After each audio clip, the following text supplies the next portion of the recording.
What's up, guys? 1987 Mastermind here, and I figured I'd do a update. Not update. I mean an impressions video on the PlayStation 4. My impressions, what I've been experiencing so far. I mean, I haven't. The last video I uploaded was an unboxing video, which was like 2 weeks ago. So I figured I'm just in the mood. Random, I know. But I figured I was in the mood. So I got 4 games for the PS4, actually 5. One is Resogun, but that's downloaded. So yeah, so I got this. Actually bought tonight. I got Knack, and I got Battlefield 4. I don't know if you can see that. Yeah, whatever. It's good enough. Assassin's Creed, which you saw already. I don't know if you saw this. Assassin's Creed and Killzone Shadowfall.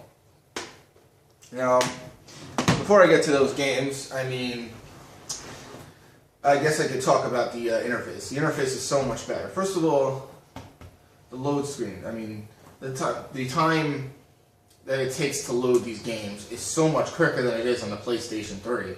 I mean, it's so much quicker that, you know, it's like, it takes maybe a couple of minutes. And the PlayStation 3 sometimes it can take like, like 10, 15 minutes, and you couldn't.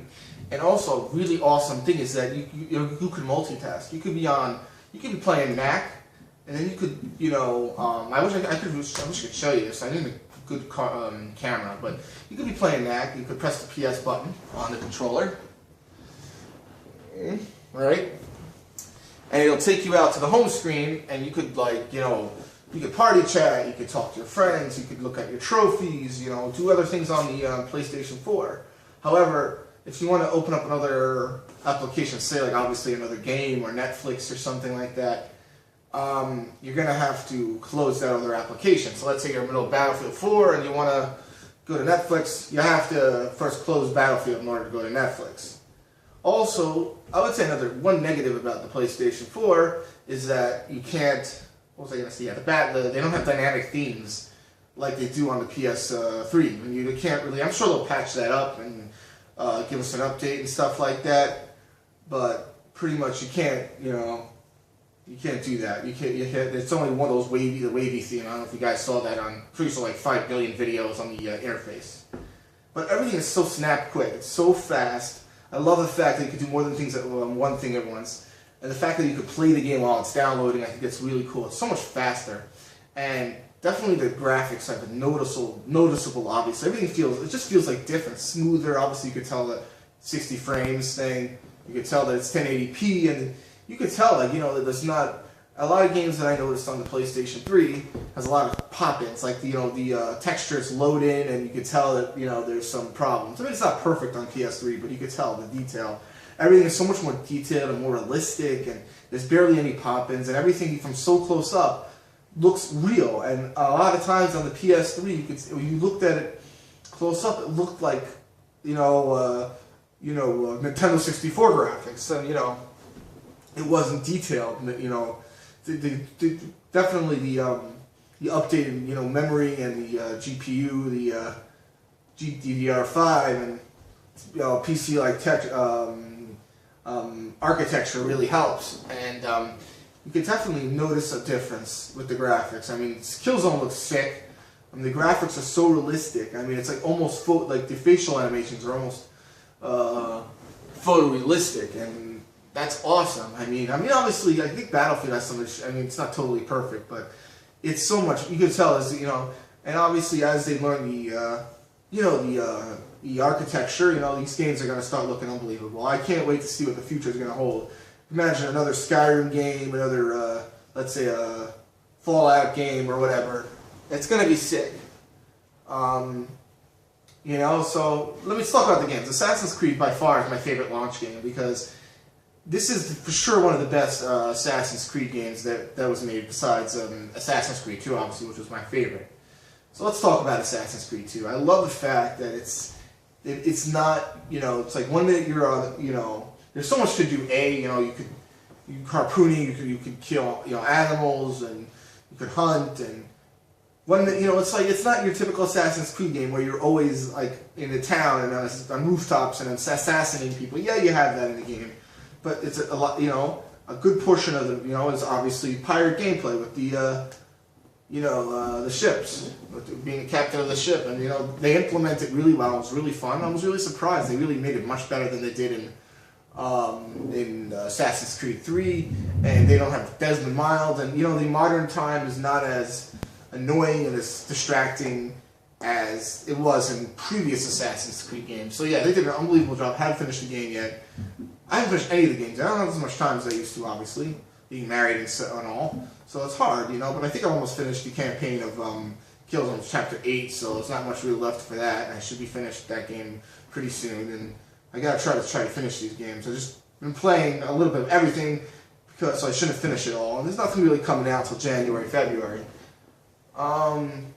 Let's see, what other game I can talk about. Killzone, here's the thing. Killzone is a generic first-person shooter. It's your typical first-person shooter. I mean, it does implement things like Crisis, where you could like attack things with stealth, and it's an open-world battlefield where you could, take guys out and stuff like that. But it's nothing really special about it. I mean, the graphics are unbelievable. It just shows what next gen truly is gonna, what the potential is gonna be with next generation. So yeah, but as far as the game goes, as far as the gameplay goes, it's typical. It's typical first-person shooter gameplay. I mean, it's a little bit better than your Call of Duty and Battlefield, but because you have the owl and you have to be stealthy, and there's power. You could use turrets and whatever. So it's a little more in depth, but still it's still your typical first-person shooter.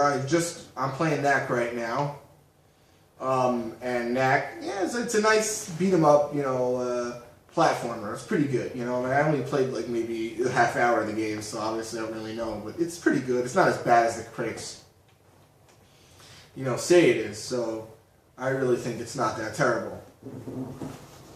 Anyway, so as far as the games goes, now let's get to the controller. I say this is way better than the Xbox controller. I saw a DSP video, I could totally disagree with that. I mean, the fact that the thumbsticks are so comfortable, like if the grip, you see that, let me just come up here, I'll show you. If you notice, you have the little indentations over here, and it really grips it really well, right? Right? It's really, what I've noticed with the DualShock 3, which is right here, right, is that it's very slippery. You see how you notice how on this controller it's indented, and on this controller it's not, right? So when you're playing for a while on the PS3 DualShock 3 controller, your hands get slippery, and you start slipping off the. You feel your thumb slipping off the analog sticks. I mean, when you're up to a really big boss battle, and a lot of especially in games like God of War and the first Castlevania Lords of Shadow game, where your dodge is a really important element of maybe the mechanics and beating a boss. So a lot of times my hands would slip and fall off the controller, and I would die because, because it was very, very slippery.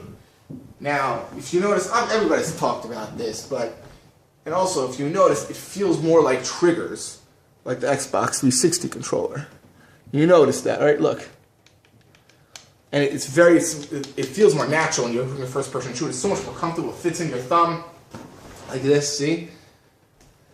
And I guess the PS3 controller, it just didn't feel natural. I mean, it wasn't that bad. And so, definitely the DualShock 4 is a major improvement. And one thing I'll mention, I was in GameStop the other day. I mean, I don't have an Xbox One, and I don't plan on getting one anytime soon. But I was, let's see how many, 9 minutes. I was in GameStop the other day, and I was fooling around with the Xbox One. One thing I noticed is that it also has indentations, but it's it feels slippery. It feels not natural, not comfortable in the thumb.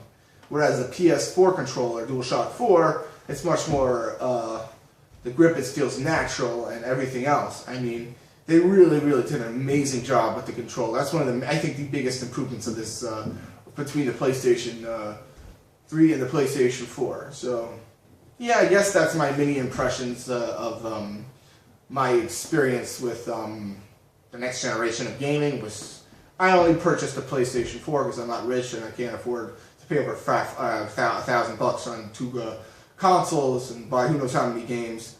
But yeah, I've been enjoying, I have 5 games now, so I have plenty what to do with this console.